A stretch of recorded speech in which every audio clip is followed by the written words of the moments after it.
अराजकता, स्वतंत्रता संग्राम के प्रतीक पर गहराती तकरार, ट्रंप की अब भारतीय चावल पर नजर। नमस्कार, मैं हूं मोनिका पांडे और आप देख रहे हैं वेब दुनिया की खास पेशकश WD नाउ, जिसमें बात करेंगे सप्ताह भर के सुर्खियों की एक अलग अंदाज में। देश की सबसे बड़ी एयरलाइन इंडिगो गलत कारणों से सुर्खियों में है।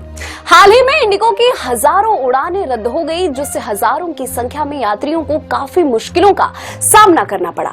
इस दौरान हवाई अड्डों पर अराजकता की स्थिति देखी गई। इस बीच इंडिगो पर जुर्माना और यात्रियों को समुचित मुआवजे का मामला भी जोर पकड़ रहा है। हालांकि चौतरफा दबाव बना तो इंडिगो ने 10,000 रुपए का ट्रैवल वाउचर देने की घोषणा की। मुआवजा भी ऐसा जो जरूरी नहीं कि हर यात्री के लिए काम का हो सकता है इंडिगो के परेशान यात्रियों में ऐसे यात्री भी हो जो इंडिगो द्वारा तय की गई निर्धारित अवधि में विमान यात्रा करे ही नहीं। ऐसे में यह कूपन उनके किसी भी काम का नहीं है। इसे लेकर इंडिगो की नीयत पर भी सवाल उठ रहे हैं। DGCA के सिविल एविएशन रिक्वायरमेंट के अनुसार मुआवजा नीति वेबसाइट पर बताना होती है, जो इंडिगो ने नहीं किया।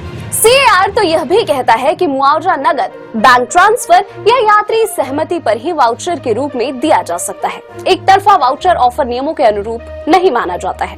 दूसरी ओर इंडिगो की अराजकता के बीच अन्य एयरलाइंस ने अपना किराया 5 से 10 गुना बढ़ा दिया। दूसरे शब्दों में कहें तो इन्होंने आपदा में अवसर ढूंढ लिया। सरकार भी समय रहते इन पर कंट्रोल नहीं कर पाई। हालांकि सरकार ने कुछ सवाल उठाए भी हैं, लेकिन ये कितने कारगर होंगे यह तो वक्त ही बताएगा। DGCA ने अपने 4 इंस्पेक्टरों को निलंबित कर दिया है।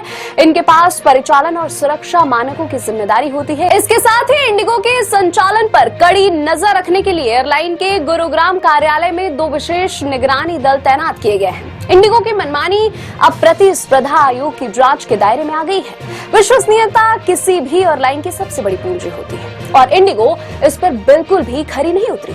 सरकार और DGCA को यह सुनिश्चित करना चाहिए कि भारत का बढ़ता नागरिकता उड्डयन क्षेत्र अंतर्राष्ट्रीय मानकों पर खरा उतरे। यात्रियों को उनकी यात्रा के दौरान सम्मान, सूचना और सुरक्षा मिले। नियमों का उल्लंघन करने वाली एयरलाइंस पर भी भारी जुर्माना लगाया जाए, ताकि सेवा में सुधार उनकी मजबूरी न बने। तभी हवाई यात्रा भारत के विकास का सच्चा प्रतीक बन पाएगी, अन्यथा ऐसे शर्मनाक हालात पैदा होते रहेंगे। वंदे मातरम भारतवासियों के लिए यह 2 शब्दों का संयोजन मात्र नहीं है, बल्कि इस पवित्र गीत ने सदियों की गुलामी की जंजीरों को भस्मीभूत कर स्वाधीनता का सूर्योदय किया। वर्तमान में जब यह गीत अपनी 150वीं वर्षगांठ मना रहा है और संसद के गलियारों में इस पर गर्मा गर्म बहस हो रही है, तो हमें सोचना होगा कि क्या हम इस अमर गीत को विभाजनकारी राजनीति का हथियार बनने दे रहे हैं। बंकिम चंद्र चट्टोपाध्याय द्वारा रचित इस गीत ने स्वतंत्रता संग्राम के दौर में हर भारतीय की नसों में देशभक्ति का संचार किया। वर्तमान में सत्तारूढ़ पक्ष द्वारा कांग्रेस पर इतिहास को काटने और मूल गीत के साथ अन्याय करने का आरोप लगाना और विपक्ष द्वारा इसे धार्मिक भावनाओं को भड़काने का प्रयास बताना, दोनों ही इस गीत की मूल भावना के साथ अन्याय है। इतिहास गवाह है कि 1937 में जब मुस्लिम लीग ने धार्मिक आधार पर इस गीत पर आपत्ति उठाई, तब महात्मा गांधी, मौलाना आजाद और जवाहरलाल नेहरू जैसे दूरदर्शी नेताओं ने राष्ट्रीय समन्वय स्थापित करने के लिए एक समावेशी निर्णय लिया। उन्होंने गीत के केवल उन 2 छंदों को राष्ट्रीय समारोहों के लिए अपनाया जो मातृभूमि के गुणों का बखान करते थे और धार्मिक प्रतीकवाद से मुक्त थे। यह कदम गीत का विभाजन नहीं, बल्कि राष्ट्र को एक सूत्र में बांधने का प्रयास था। एक ऐसा राष्ट्र जहां सभी आस्थाओं का सम्मान हो। आज जरूरत है इस बात की कि हम वंदे मातरम को विवादों से बाहर निकालें। हमें इसे अतीत के आरोपों और प्रत्यारोपों के बोझ से मुक्त कराना होगा।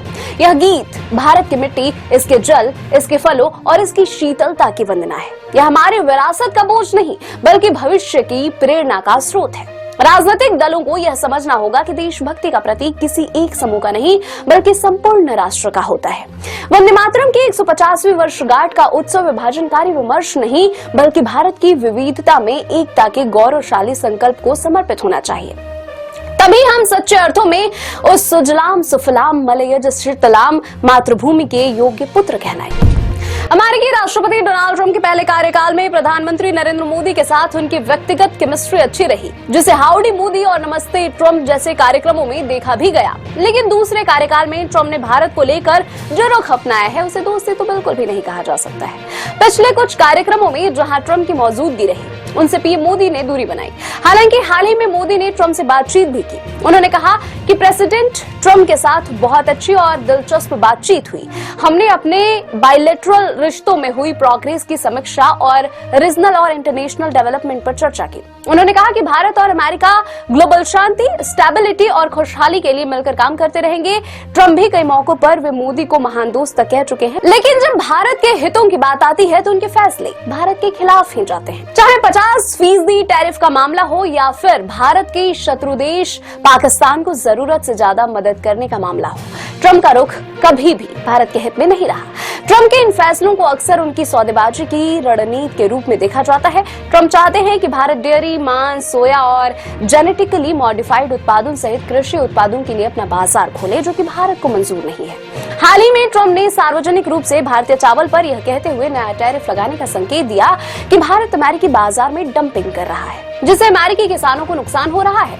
ट्रंप प्रशासन ने H-1B वीजा पर भी सख्तियां बढ़ा दी है। इससे भारतीय पेशेवरों को काफी मुश्किलों का सामना करना पड़ रहा है। हालांकि आने वाले समय में यह देखना दिलचस्प होगा कि ट्रंप कब भारत के पक्ष में फैसले लेते हैं। भारत पर 50% टैरिफ को लेकर भी ट्रंप पर लोगों की नजर रहेगी। अब खबरें संक्षेप में।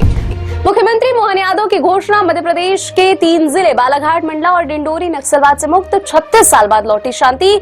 सभी 42 माओवादियों ने डाले हथियार। गायक जुबीन गर्ग की मौत के मामले में 3000 पेज की चार्जशीट दाखिल। 4 लोगों पर हत्या का आरोप। एक आरोपी पर ड्रिंक में जहर मिलाने का भी आरोप। कोडीन सिरप के अवैध कारोबार पर प्रवर्तन निदेशालय की कार्रवाई जारी। 30 से अधिक एफआईआर के बाद ECIR दर्ज की।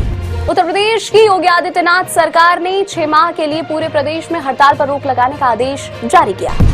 आंध्र प्रदेश के मारेडुमिली में एक प्राइवेट बस खाई में गिरी, 9 लोगों की मौत, कई अन्य घायल। भारत में 2 चरणों में होगी जनगणना के लिए 17,000 करोड़ की बजट स्वीकृत। ये थी वेब दुनिया की खास पेशकश WD नाउ। अगले सप्ताह के सुर्खियों के साथ फिर हाजिर होंगे। नमस्कार।